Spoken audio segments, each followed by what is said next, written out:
Welcome back to the Charlie Cook Cricket Podcast. What a day of cricket we've just had. I mean, we've had three. Well, I don't want to count day one as an incredible day of cricket because it was just depressing watching England bowl badly. But we've had two really good days of cricket now. The pendulum keeps swinging from side to side as Test match cricket does. India in the driving seat, England in the driving seat. I have no idea what is happening in this Test anymore. I'm Jumbo Jack, aka Left Arm Seamer, on all socials. Jack, who's winning this game right now? That's a really good question. I keep getting asked that by sort of friends and family who aren't into cricket as much as me, and I can't really tell them, to be honest. It's that evenly poised, I feel, at the moment. It keeps on ebbing and flowing to both sides. I do think, obviously being an Englishman and an English fan, I'm going to lean and say it's 51% England, 49 India currently. Yeah, I think I might have England. No, I'm going to have India slight favourites. I think. I mean, the draw at the moment on CricViz is like 5% or like 15% or something, which I feel like is probably a lot higher than it should be. I don't know if that's just relying on England maybe saying, well, if it's 400 off 60 overs, we're still going to go for it. I don't know if that's the plan. I'd imagine it would be with this England side, and they think that, well, that's going to fall into India a little bit more. But I mean, is there many other teams that would play each other where we're with nearly 500 from both sides going into day four, and a result is more likely than anything else? I don't think that happens very often, does it? No, it doesn't. And even though we sort of get criticised for sort of glorifying baseball all the time, it is a testament to how good baseball is for Test cricket in terms of entertainment and results. You look in Sri Lanka and their game, both teams scored 400, and that was going into sort of towards the end of day four, whereas we've just finished day three. So it just means no matter how big the first innings is from both sides, the chances of a result's always there, which is brilliant for spectators, brilliant for neutrals. So I do think there's a little bit of bad weather predicted on day five, which is a little bit of a worry, but I still think no matter what the target is, we'll be going till sort of 6:30, 7 o'clock Tuesday evening with all three results probably still possible. Yeah, I could see it happening. I think we are, unless India collapse tomorrow, which I think is the only way that you're going to get okay, this is definitely going to happen. Yeah. This is definitely going to be the result. England are chasing down 220. You're pretty sure that England are going to win that. Realistically, the perfect situation is England chasing about 350, 360 on the final day, and then definitely all three results will be possible. Would I take a draw from here? I don't think so. I think England have probably still got a chance, but I definitely think that India have got a big chance of winning as well. I think they might prey on our stupidity a little bit, like they did today. There was definitely certain points where you thought, okay, that's a little bit brain dead cricket. I thought we were over that. We'll start off. Ollie Pope, after scoring his incredible century yesterday, obviously had to start again, and we know the stories with how Ollie Pope starts in a day. He goes by adding just 6 runs to his overnight total. Stokes makes 20, gets himself in. Harry Brook, 99. I mean, which was an incredible knock and lucky at some points. I mean, out off a no ball for a duck, dropped on, I think it was 46, then was dropped on 82, and then was obviously eventually out on 99. Yeah, it was just it was a sort of innings where it was almost written in the stars to get out for 99 because it was so sort of streaky in a way, but it was also fantastic because he just took the attack. The way he was sort of playing with like Siraj and Bumrah, he played with a bit more respect, but he was clubbing them about like medium paces for a bit, and it just took the game so far away from, not far away from India's first innings score, but the way he scores, the rate he scores, he just never looks like getting out. The only way they can get him out is by sort of frustrating him and boring him a bit, and then hoping he top edges a pull, which he did today. Yeah, a stat that amazes me. Someone tweeted it, and I looked up the stats. They were like, "Has Harry Brook taken Marnus Labuschagne's luck?"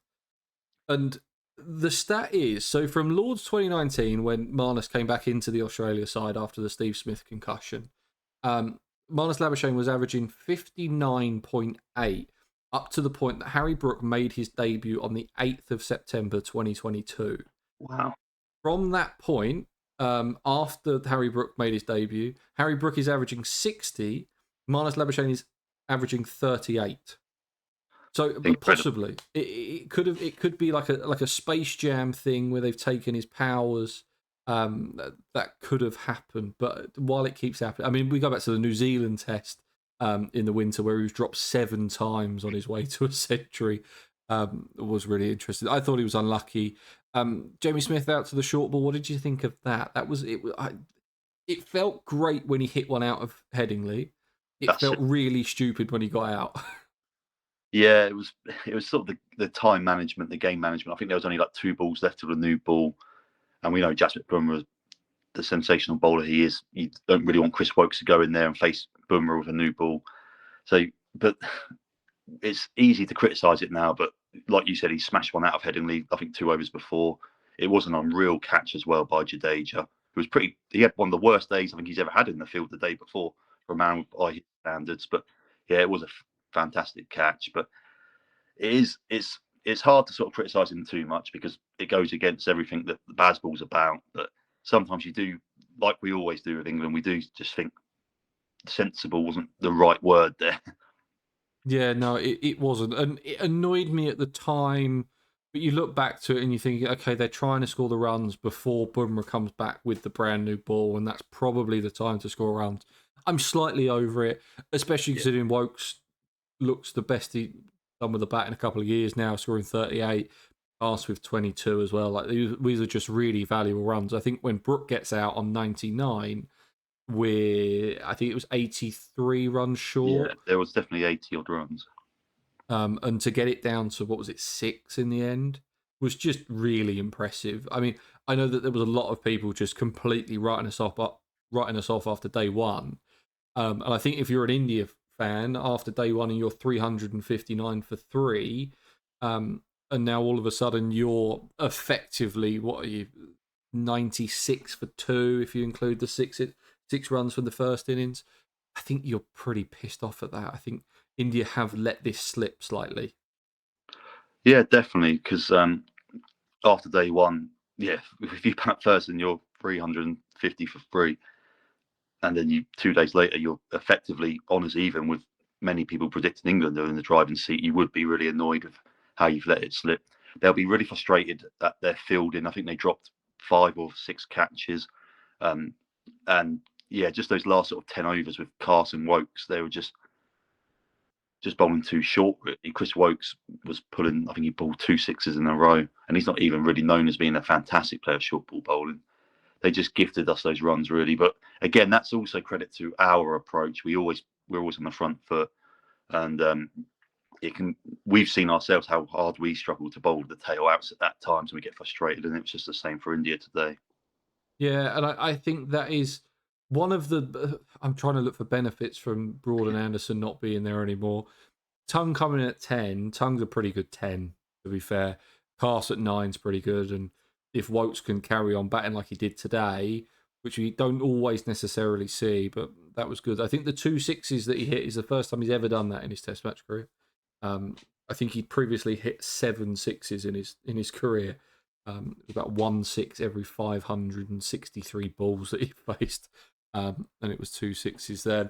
The man who did most of the damage for India, Jasprit Bumrah, he's on a different planet, isn't he? He's an absolute freak. He really is. It was just every time I was watching, I was just hoping he wasn't going to bowl. One thing I would say though is I think he's got a 5 for 83, which looks amazing, and it is. But I think we'd actually be weirdly positive of how we played him in a way because we got him back for that spell 4, spell 5. He got a 5, but that was off after nearly 100 overs in there. And that's got to be our sort of mentality and approach, I think, just to tire him out. We know he's only going to play maybe 2 more test matches. We know that he can win the game for India. He's the point of difference between both teams. He is just sensational, but I'm quite positive with how we played him in a weird sort of manner. Yeah, I'm kind of with you. I mean, he obviously picks up the 3 wickets. It was last night, wasn't it, that he picked up Yeah, the 3 wickets? So the only 2 wickets that he picked up today was Wokes and Tongue. And if he's going to pick up Wokes and Tongue every day, every innings, then that's absolutely fine. You can have those 3. The thing that shocks me was how bad the rest of the bowling was. I mean, Bumrah takes 5 for 83, which means the rest of them go for 5 for 280. If Bumrah is only going to play 3 tests and he's already played one of them, that's got to be a real worry. And it's not like this was a short innings. Like Bumrah's bowled 25 overs here. He's got some overs into the legs. definitely. And I sort of said before the Test match, that's what we need to do. We need to tire him out, make him bowl that 5th spell in a day or in between 2 days, and hopefully in the chase in the 4th innings, we've got to sort of make him bowl plenty of overs. The rest of the bowling doesn't look as good at all. Siraj is constantly expensive. He gets drawn into sort of mind games and aggression. And Farkar didn't bowl too well today. Neither did Krishna. And Jadeja did an okay job at holding an end. So that's what makes me confident about the run chase, because the other 4 bowlers just aren't doing it for them at the moment. No, they're really not. And they are going to have to try and keep Bumrah fit, because if Bumrah picks up an injury and all of a sudden he can't play those other 2 tests, then they're in real trouble. I mean, if Bumrah was to pick up an injury, I mean, Touchwood hopefully he doesn't, because it's nice to see the best bowler in the world bowling. But if he does, then that is a real worry for India, because they look short from the rest of them. You could tell the way that England were trying to bat against him was that just see him off. Like there was I think Brook had one that he just ran at him. But that's because kind of Brook's mentality is see ball, hit ball. There's not much else that goes on inside Brook's head half the time. Yeah, I'm with you. I thought we played him really well. I thought we saw him off pretty well. And the dismissals that he did pick up, with the exception of Crawley's one, they're kind of all fixable. I mean, what Brooks was, the Roots was a little bit of a kind of a waft outside off. Yeah. I can't think of Duckett. Duckett's was a really loose shot outside off. Yeah, Duckett's was. Crawley was a good ball, and then the 2 today were just tail end slogging. Yeah, so I'm fine with that. I'm absolutely fine. If we're giving wickets away to Bumrah and he's not on magical spells like he was in Australia, where he just physically looks unplayable, that's absolutely fine. I'm happy with that, Bumrah. That's not an issue. In terms of India's third innings for India, they finished today 90 for 2. Rahul 47 not out. Shubman Gill at the other end on 6. I thought Jaiswal was a really big wicket to pick up. That was that's when I really did think we were going to, sort of the English man in me just got excited. I thought we were going to have him sort of 70 for 4 by the close of play, because it was a good ball from Cast actually. I think it just moved away a little bit and got the edge. Massive wicket, because we know what he could have done. He could have scored another 100. He seems to score hundreds pretty much every time he gets himself in. But Rahul looks a much improved player from where I saw like 4 years ago over in England. He looks to have improved his technique. Some of his cover drives were amazing. And he's probably going to be the wicket win, and Gill obviously, but yeah, very impressed with Rahul. Yeah, I was really impressed with him. I think I picked him as India's leading run scorer in this series, because I just think he's been that good of late, Yeah, and good I've been really impressed with him. He had a really good IPL as well, so he's got some form coming into it. As much as I don't want to take IPL form into Test matches, again, it's still a game of cricket, isn't it? I mean, India are going to want to. I don't even know what India would want to set England 400. Yeah, I guess 400 plus really, because they know, they've seen over the last sort of 2 years what we've chased. We've chased plenty of 300 plus scores. They know how much Harry Brook loves batting at Headingley. They're going to be sort of anxious and nervous whatever they post really, but 400 should be enough. And from England's point of view, I think anything 300 to 400 would back ourselves, I believe. Yeah, I mean, I'd imagine India's plan, if everything went to plan for them, is going to be back for most of tomorrow. Maybe have an hour at England at the end of play if you can score some quick runs towards the end. It's difficult. It's something that England found success with when Bazball first started, with that funny third innings, not really knowing the batting team, not really knowing what to do, what to set. I think it's changed a little bit now because a lot of people have seen baseball now and understand how it's played. It will be interesting to see if England go to bowling dry tomorrow, which was a tactic that they really used back in 2022 of just saying, okay, you're going to have to score runs. Yeah, Like, we are going to put it in your court. If you want to win this game, you are going to have to take risks to score runs. Which I think India probably back themselves to win this game from here. So it would be interesting to see what they do. I don't think that India would be happy with a draw either, as much as England don't want to draw any games. So I think that could be a tactic they go to at some point, and I'd probably tell them to do it. Maybe not straight away. Look for early wickets while the ball's still relatively new. But as soon as you get to that kind of 40 over mark, why not give it a try? Let them make some stupid shots. yeah, we did it. I can remember against Australia 2 years ago at Lords, we sort of did that. We just started bowling very short, placing funky fields because the pitch wasn't doing anything, and that's sort of what this pitch has been a bit like. But I do think we'll give it an hour tomorrow after a good night's sleep. Hopefully, Chris Wokes finds some form. I'm keeping my fingers crossed that he can get some sort of movement off the pitch, but he doesn't look effective at all at the moment. And then after that, yeah, try and frustrate them. Try and sort of, we probably will see a bit of short ball bowling, and just almost try and speed up the game in respect to try and just give India 250 runs as long as it's not taking too much time, because we want to get to the chase. Yeah, I mean anything less than 350, and I feel comfortable Yeah, England chasing. Anything more than 350, I'm starting to worry about it. 400 plus, even I'd be going, let's block out for a draw, which they're obviously not going to. I mean, I think that's why India can bat all day tomorrow within reason. Maybe they'll want an hour, half an hour at the end of the day if they do bat all day. Just for the simple fact of they know that England are going to go for it, and there's going to be chances to take wickets tomorrow. So if England have got to try and score 400 in a day, they're going to go for it. So that wouldn't be a massive issue. I think it was one of the tests in India where Duckett said the more runs, the better that they've got to chase down, as they were looking to chase down 652 yeah, or whatever it was at the time. So we know what this team's about. Ben Stokes, best bowler again. yeah. It's worrying in a way that he seems to be the only bowler that's given us a bit of a lift, a bit of zip off the surface. He bowled well again today. He seems to have the wood over Siddharthan already. He seems to know just to sort of bowl it into him with a leg side field. So that could probably be a plan for the rest of the series. And even against Rahul, he was treating Stokes with respect, really, because the lines and lengths were so good. But yeah, it's like I think it's what we were saying after day one. It's a real worry that we're relying on him so much already. He's meant to be that fourth seamer, but he's comfortably our best at the moment. Yeah, I agree.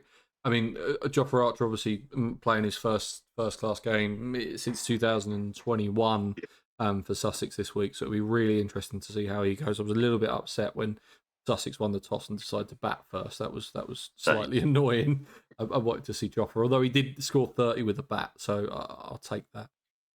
He looks pretty good doing that. I know he fancies his batting. But a massively interesting day tomorrow.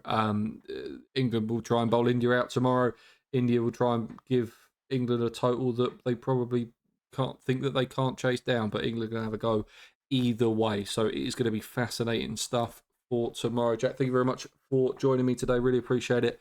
We'll be back tomorrow for a day 4 review, possibly even summarising England win after they've chased down 200 after we bowl them out in the first hour. That would be nice. Probably not, but I will see you guys tomorrow. Please remember to leave a like. Please remember to subscribe.